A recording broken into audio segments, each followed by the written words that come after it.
प्रिय दर्शकों, नमस्कार। आज आप सभी के समक्ष एक गंभीर और अत्यंत महत्वपूर्ण विषय को लेकर के आया हूं। आज का जो विषय है वह विषय है मृत्यु।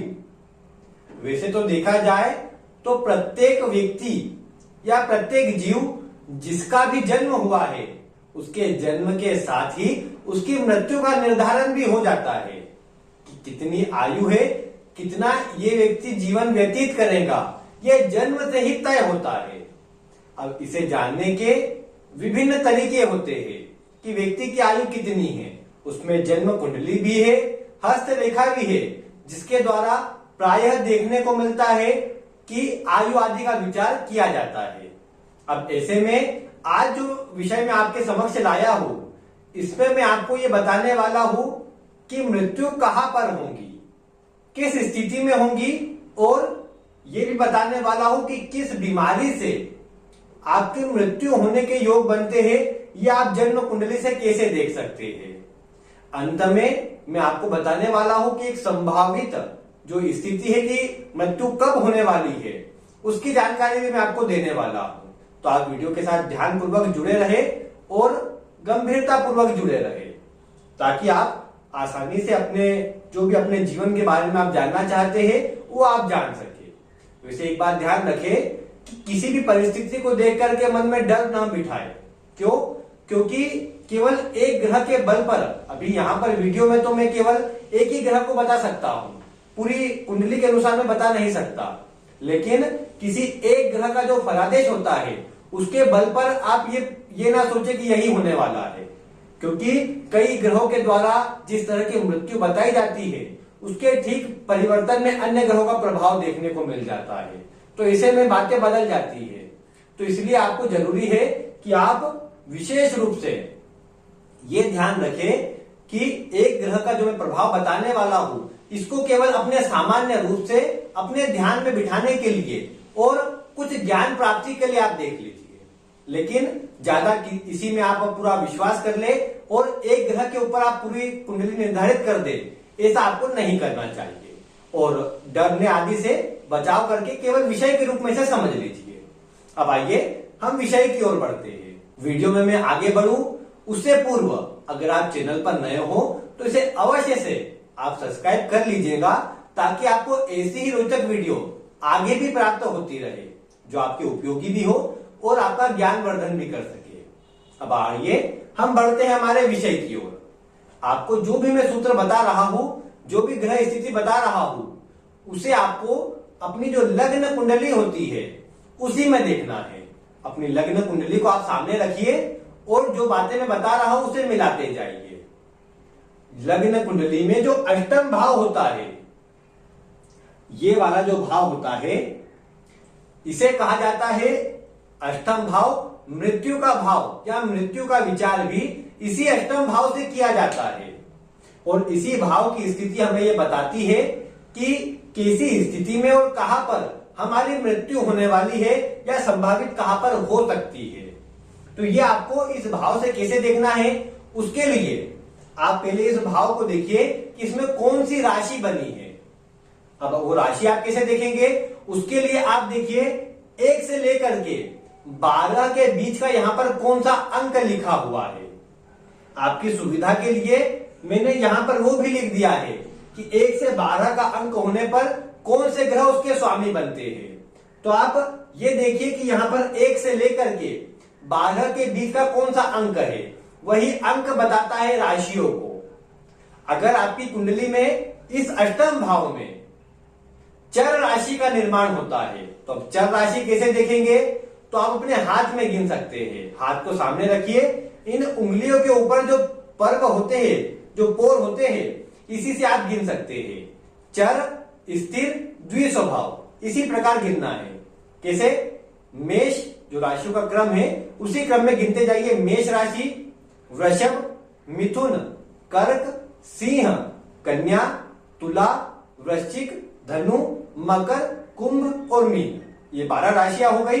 अब इसमें जो राशियां ऊपर की ओर आई है, कर्क राशि, माफ कीजिएगा, मेष राशि, कर्क राशि, तुला राशि और मकर राशि, ये जो 4 राशि है, अगर ये आपकी कुंडली में यहां पर लिखी हुई है, यहां पर 1 का अंक है, 4 का अंक है, 7 का अंक है या 10 का अंक है, तो ये सभी चर राशियां होती है। और जब भी कुंडली के अष्टम भाव में चर राशि होती है, तो ऐसे में जो व्यक्ति की मृत्यु होती है वो जन्म स्थान से दूर होती है, या फिर ये बोल सकते हैं कि व्यक्ति कहीं बाहर गया था, वहीं पर उसकी मृत्यु हो गई। अब कई बार देखने को मिलता है कि किसी फंक्शन को अटेंड करने, किसी की शादी आदि में कुछ जाना हुआ, वहां पर गए, वहां पर कुछ स्थिति खराब हो जाने से मृत्यु हो गई। तो ये एक सामान्य मैंने उदाहरण दिया है। अगर अष्टम भाव में चर राशि होती हो तो उसके कारण जो मृत्यु होती है वो जन्म स्थान से दूर या जहां पर रहते हैं उससे दूर होती है। अब इसके बाद यहां पर स्थिर राशि का निर्माण हो। स्थिर राशि कौन सी? वृषभ राशि, सिंह राशि, वृश्चिक और कुंभ राशि।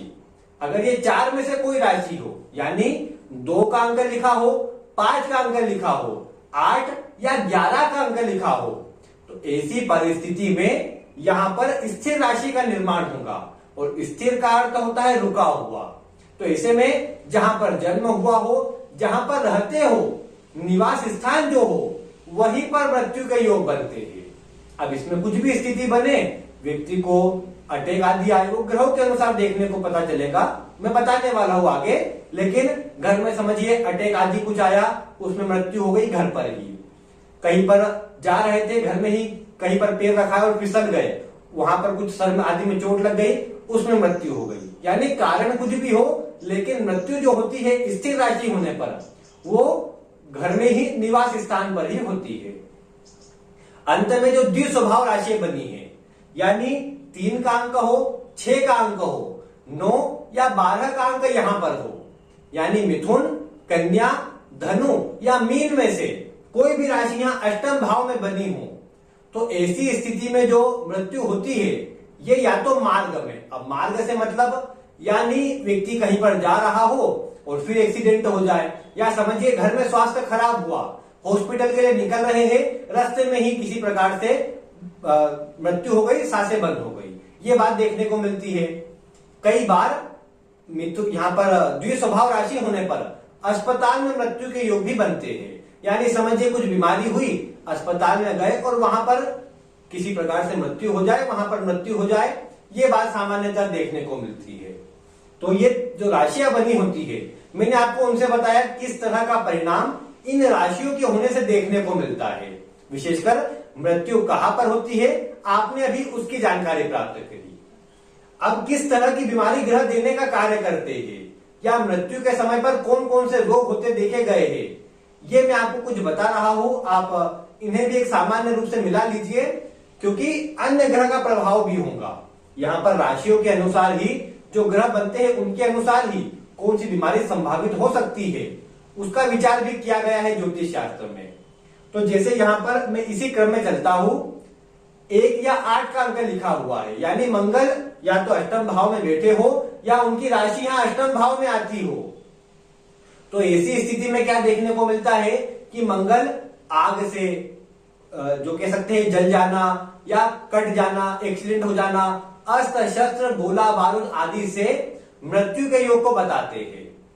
किसी के द्वारा हत्या कर देना, यह भी मंगल के द्वारा ही देखा जाता है। और साथ में मंगल का प्रभाव अत्यधिक कुछ लंबे चलने वाले रोग, कुछ अंधुनी रोग, विशेषकर मंगल का प्रभाव वैसे अधिकतर कुछ चोट चपेट कुछ लग जाना, उसमें अधिक जाता है। दुर्घटना आदि के योग मंगल अधिक बनाते हैं। तो अष्टम भाव में मंगल का प्रभाव, ये जो सामान्य मैंने चीजें बताई है, उनसे मृत्यु के योग को बताता है। अब वीडियो में लेकिन मैं आपको अन्य ग्रह का बताऊं, उससे पहले एक बात ध्यान रखिए कि अष्टम भाव से जो विचार मैं बता रहा हूं, जो बातें मैंने आपको देखने को कही, वही बात आपको कुंडली के तीसरे भाव में भी लागू करनी है। क्योंकि तीसरा भाव जो होता है, जो ये वाला जो भाव है, ये अष्टम भाव से अष्टम होता है। जो आपने सुना होगा भावात भावम का सिद्धांत, उसके अनुसार अगर देखें तो अष्टम भाव से 8 घर आगे गिनने पर जो कुंडली का तीसरा भाव है वो प्राप्त होता है। तो तीसरे भाव में बैठे ग्रह, वहां पर ग्रहों की स्थिति भी ये बताएंगे किस तरह के परिणाम से मृत्यु हो सकती है। तो अष्टम भाव का जैसे मैं बता रहा हूं, आप उस भाव में भी लागू करके अवश्य देखिए। मंगल का मैंने बताया अस्त्र शस्त्र गोला बारूद और चोट चपेट एक्सीडेंट किसी के द्वारा मार देना, ये सब बातें आती है। मंगल ब्लड प्रेशर खून से संबंधित रोग और साथ में हार्ट अटैक आ जाना, आकस्मिक मृत्यु को मंगल प्रदर्शित करते हैं। तो अष्टम भाव में होने पर मंगल से आप इन बातों का विचार कर सकते हैं। दूसरे नंबर पर अगर यहां पर शुक्र की राशियां हो, यानी 2 का अंक हो या 7 का अंक हो, या फिर शुक्र यहां पर बैठे हो, तो ऐसी स्थिति में कई बार देखने को मिलता है गुप्त रोग हो जाने के चलते, कुछ अंदरूनी रोग हो जाने के चलते ऐसे व्यक्ति की मृत्यु हो जाती है। साथ में शुक्र का प्रभाव यह भी उत्पन्न करता है कि शुक्र के चलते आप विशेष रूप से शुगर के डायबिटीज, शुगर, भूख या प्यास से आपकी मृत्यु हो, या कुछ गलत खा लेने से आपकी मृत्यु हो जाए, ये स्थिति देखने को मिलती है। विशेषकर अष्टम भाव में बैठे शुक्र खान पान पर नियंत्रण ना रखे तो रोग तो देते ही है, और आगे चल करके फिर इनसे ही संबंधित परेशानी भी सामान्यतः देखने को मिल जाती है। तो इसलिए अष्टम भाव में 2 या 7 का अंक हो तो शुक्र से संबंधित जो स्थिति होती है, गुप्तांग, खान पान से जुड़ा हुआ, या फिर कई बार क्या होता है कि गलत भोजन कर लिया, या उस किसी के द्वारा अगर जैसे अन्य ग्रह का अशुभ प्रभाव आता हो शुक्र के साथ में, अब समझिए यहाँ पर वृषभ राशि है, राहु चंद्रमा का योग बन गया, तो ऐसी परिस्थिति में ये भी प्रबल हो जाएगा कि कहीं ना कहीं खाने में कोई जहर मिला करके, कोई विष घोल करके दे दे, तो ये भी स्थिति कुंडली में देखने को मिल जाती है। तो ये बात आप देख सकते हैं, यहाँ पर शुक्र का प्रभाव आता हो तो खान पान और विशेषकर भूख आदि से यहाँ पर मृत्यु के योग, गुप्तांग में कुछ परेशानी होने से रोग देते हुए या अंधुरी कोई रोग हो जाने से मृत्यु होती हुई देखी गई है। आगे अगर 3 का अंक या 6 का अंक हो तो बुध का प्रभाव आता है। बुध अगर यहाँ बैठे भी हो तो त्वचाजन्य कोई रोग हो, या फिर दांतों में या मुंह में कैंसर हो जाना, छाले हो जाना, या मुंह में कोई ना कोई रोग हो जाना, आप समझिए किसी के मुंह में अधिक रोग हो गए, या फिर कुछ कमजोर अवस्था में बुध की स्थिति थी तो ऐसे में मुंह में कोई रोग हो गए, ऐसे में व्यक्ति भोजन नहीं कर पा रहा है, ढंग से कुछ खा पी नहीं पा रहा है, और कुछ थोड़ा सा कुछ समय तक परेशान होने के बाद, कष्ट सहने के बाद ऐसे व्यक्ति की मृत्यु हो जाए, तो ये बात भी बुध के द्वारा देखी जा सकती है। और बुध विशेष रूप से वैसे जो सामान्य रोग होते हैं, बुध का कार्य जो है वो आकस्मिक है, जल्दी रिजल्ट देने वाला बुध ग्रह है। तो ऐसे में क्या होता है कि बुध सामान्यतः जो मृत्यु देता है वो आकस्मिक रूप से एकाएक प्रदान कर देता है, यानी व्यक्ति स्वस्थ ही नजर आएगा और कब उसकी मृत्यु हो जाएगी पता भी नहीं चलेगा। तो ये बुध के प्रभाव से देखने को मिलता है। अब बुध का प्रभाव सामान्य ही जो रोग चलते फिरते हष्ट पुष्ट शरीर होने के बाद भी किसी कारण से मृत्यु हो जाए, ये देखने को मिलता है। नर्व सिस्टम से जुड़े जो रोग होते हैं, यानी यहाँ गले से लेकर के जो श्वसन तंत्र से संबंधित रोग होते हैं, उसमें भी एक बुध का प्रभाव अधिक है। चंद्रमा पीड़ित हो जाए तो ये भी संभावना बनती है कि सांस संबंधी जो रोग होते हैं, अस्थमा बोल लीजिए, या कफ आदि यहाँ पर बन जाना, उसके कारण सांस लेने में दिक्कत होना, उससे मृत्यु हो, ये भी देखने को मिलता है। तो ये बुध के प्रभाव से आपको मिल जाएगा, ऐसा परिणाम देखने को मिलेगा। और चंद्रमा की बात करें, चंद्रमा पानी को प्रदर्शित करते हैं, तो पानी में डूब करके मृत्यु होना, या फिर किसी प्रकार से किसी ठंडी जगह पर जो कोल्ड स्टोरेज होता है उसमें कहीं फंस जाना, वहां पर मृत्यु हो जाना, ये भी देखने को मिलता है। साथ में चंद्रमा जो है मानसिक रोग को बताते हैं, तो ऐसा व्यक्ति मानसिक रूप से किसी प्रकार से परेशान हो जाए, पागल हो जाए, कमजोर अवस्था में होने पर यह सब हो सकता है, तो उसके कारण वैसे व्यक्ति की मृत्यु हो जाए। चंद्रमा जो है ये विशेषकर सर्दी, जुकाम, खांसी, कफजन्य रोग, गले में परेशानी, इन सबसे मृत्यु को अधिक बताते हैं। यानी सामान्य जो रोग होते हैं उनके अतिरिक्त अगर राहु और शनि का प्रभाव आ जाए तो ये जो चंद्रमा है ये कैंसर या लंबे रोग जो होते हैं उनसे मृत्यु को भी बताते हैं। तो चंद्रमा का प्रभाव अष्टम भाव में आना ये भी कहीं ना कहीं इन सब बातों को बताते हैं, इसमें थोड़ा ध्यान अवश्य रखना चाहिए। इसके साथ में अगर सूर्य का प्रभाव आता है, यहाँ पर पंचम भाव, अष्टम भाव पर सूर्य बैठे हो या 5 का अंक यहाँ पर लिखा हुआ हो, तो ऐसी परिस्थिति में बुखार से या फिर आग से, अग्नि से, कह सकते हैं लंबे समय से चल रही बीमारी से और हड्डियों संबंधी रोग से, इन सब चीजों से कई बार मृत्यु के योग अधिक बनते हैं। कई बार आप समझिए यहाँ पर अष्टम भाव में सूर्य है, अन्य ग्रह का योग खराब होता है, ऐसा व्यक्ति कोई गलत कार्य करे, किसी की हत्या आदि भी कर दे, तो ऐसे में सरकार द्वारा राजदंड से मृत्यु के योग भी बनते हैं। अब वर्तमान में राजदंड को देखें तो कोर्ट के द्वारा आत्महत्या का मतलब माफ कीजिएगा, कोर्ट के द्वारा ये कह दिया जाए कि ऐसे व्यक्ति को फांसी की सजा सुना दी जाए, तो ऐसे व्यक्ति की मृत्यु जो होंगी वहां पर सूर्य का प्रभाव भी देखा जा सकता है, क्योंकि राजदंड ऐसे व्यक्ति को मिल रहा है। साथ में चंद्रमा में एक और बात है, चंद्रमा पीड़ित हो तो ऐसे में आत्महत्या की स्थिति जो होती है वो भी चंद्रमा ही उत्पन्न करता है। अपने आप को नुकसान पहुंचाना, अपने आप को मार देना, ये स्थिति चंद्रमा क्रिएट करता है। और चंद्रमा होने पर इन सबसे और सूर्य होने से जो मैंने आपको बातें बताई, इनसे मृत्यु के योग बनते हैं। गुरु का प्रभाव, गुरु जब भी अष्टम भाव पर प्रभाव बनाते हैं तो रोग कई बार पकड़ में नहीं आता है, क्योंकि अंदरूनी रोग होते हैं। साथ में ये भी कई बार देखने को मिला है कि अधिक वजन बढ़ जाने से, चर्बी आदि थोड़ी बढ़ जाने से, साथ में पेट जन्य कोई बड़ी परेशानी हो जाने से ऐसे व्यक्ति को ये बोल सकते हैं कि ऐसे व्यक्ति की मृत्यु हो, ये देखने को मिलता है। साथ में गुरु का प्रभाव लीवर को, किडनी को ये थोड़ा प्रभावित करता है, पेट को विशेष प्रभावित करता है। तो ऐसे में गुरु का प्रभाव कहीं ना कहीं इन सब क्षेत्रों से भी मृत्यु की स्थिति उत्पन्न करता है। साथ में यहां पर गुरु का जो परिणाम है वो ये भी स्थिति बनाता है कि कहीं ना कहीं जो खान पान की स्थिति हो उस पर अगर कंट्रोल ना रखे तो शुगर हो जाना, कोई गलत भोजन हो जाना, क्योंकि अंदरूनी रोग होगा। तो अंदरूनी रोग अधिकतर देखने को मिलता है खान पान के कारण ही होता है। कुछ गलत भोजन आदि कर ले तो निश्चित ही परेशानी बढ़ जाएगी। यूं भी अष्टम भाव पर गुरु का प्रभाव आना, गुरु अष्टम में बैठे हो या गुरु की राशि अष्टम में हो तो ऐसे व्यक्ति को यूं भी पेट जन्य परेशानी होती ही है। अब ऐसे में जब मृत्यु काल के समय पर आसपास उसमें ही कुछ गलत भोजन कर लिया जाए तो भी परेशानी देखने को मिल जाती है। साथ में शनि का प्रभाव देखें तो शनि के द्वारा नसों संबंधी परेशानियों को, कमर के नीचे वाले जो जितने भाग होते हैं, पैर आदि में कुछ लग जाना, कुछ एक्सीडेंट आदि हो जाना, किसी के द्वारा मारने की साजिश करना, और शनि के साथ चंद्रमा का प्रभाव आ जाए, राहु का प्रभाव आ जाए, तो ऐसी परिस्थिति में ये बोल सकते हैं कि ऐसे व्यक्ति को किसी के द्वारा मारने की कोशिश तो की ही जाए, वो बात आती है, या ऐसा व्यक्ति स्वयं को नुकसान पहुंचा ले, ये बात भी होती है, विष आदि दे करके मारने की कोशिश हो, ये बात भी देखने को मिल सकती है।